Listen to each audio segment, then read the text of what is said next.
Nous allons consacrer cette séquence à la façon dont nous allons pouvoir procéder pour rajouter une pièce jointe lors de l'envoi du mail vers l'utilisateur ou vers l'administrateur. Cette règle resterait identique, c'est-à-dire en d'autres termes, dans la partie propriété, comment venir compléter cette deuxième partie ici en bas qui, je vous le rappelle, ne sera présente qu'à partir du moment où vous aurez installé le plugin PDF qui est disponible en téléchargement sur le site drsjoomla.com.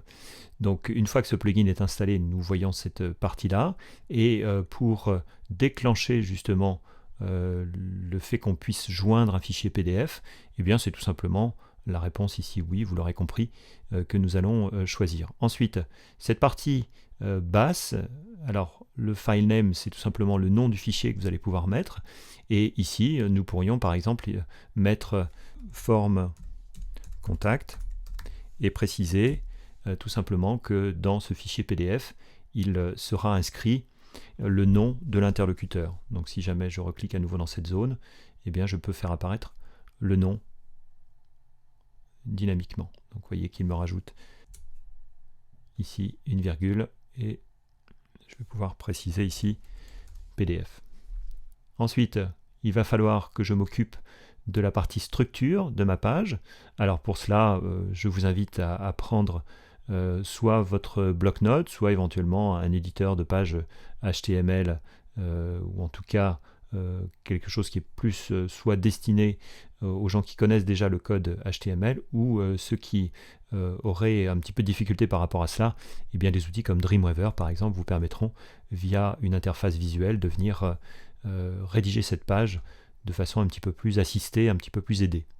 Donc nous allons partir au départ d'un document texte. Donc j'ai rédigé un petit document que je vais ouvrir, voilà, qui est ici, et que je vais venir tout simplement intégrer par un copier-coller à l'intérieur de cette zone. Alors pour l'instant, vous voyez le problème, c'est que mon élément, mes informations apparaîtront bien, mais ne seront pas forcément structurées et mises en page. Donc il va falloir à l'intérieur de cela que vous puissiez baliser votre texte, et en l'occurrence ici, s'il s'agit par exemple d'un paragraphe, eh bien nous pourrons ici intégrer justement un certain nombre de balises HTML. Alors vous voyez qu'ici je ne suis pas forcément très aidé là-dedans. L'intérêt c'est que si cette rédaction se fait dans un éditeur de ce type, eh bien nous pourrons ici créer un nouveau document. Alors ici dans Komodo je peux préciser qu'il s'agit d'un format de type HTML et à ce moment-là, dès que je l'aurai enregistré,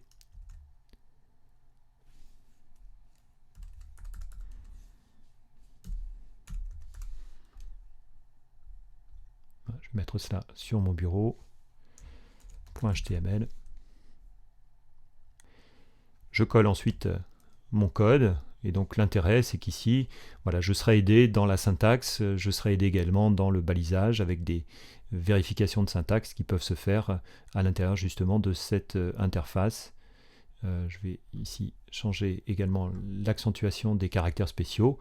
Voilà, nous vous remercions. Donc si je veux par exemple ici sauter un paragraphe, vous voyez qu'ici, dès que je vais insérer ma balise P, je fais juste entrer, voilà, et vous voyez qu'il y a une fermeture de code qui se fait de façon ici automatique. Donc voilà, je vais faire ici un grand paragraphe qui va débuter à cet endroit-là et qui va venir se terminer ici. Quoique nous allons carrément le mettre à cet endroit-là. Et nous ferons simplement ici des retours à la ligne.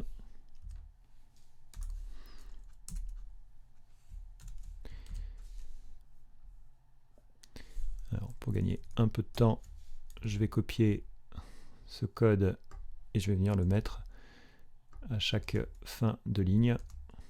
Ici, ici, ici. Et donc je retermine par un paragraphe.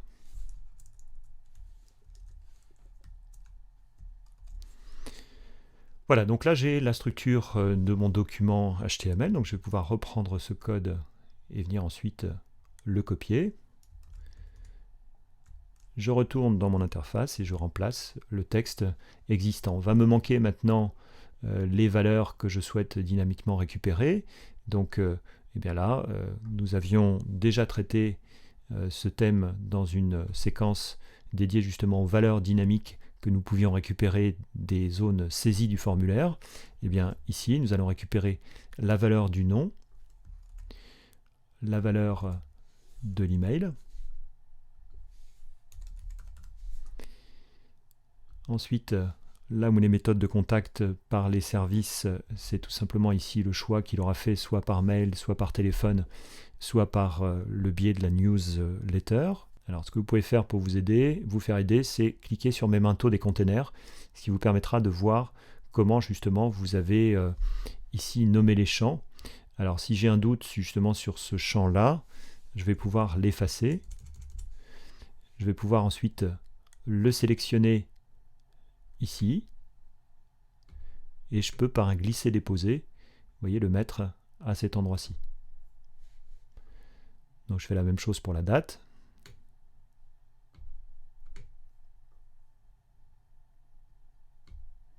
Et pour le statut.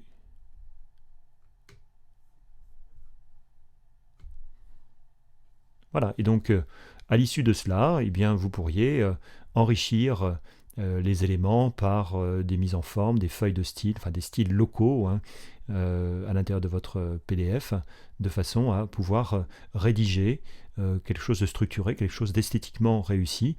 Et ce document PDF peut être tout bonnement un courrier de convocation, ça peut être un contrat, ça peut être tout un tas de types de documents entre guillemets officiels qui seraient justement à la fois un mélange de choses statiques et de choses dynamiques issues du formulaire qui aura été rempli par l'internaute via votre formulaire RS Form Pro.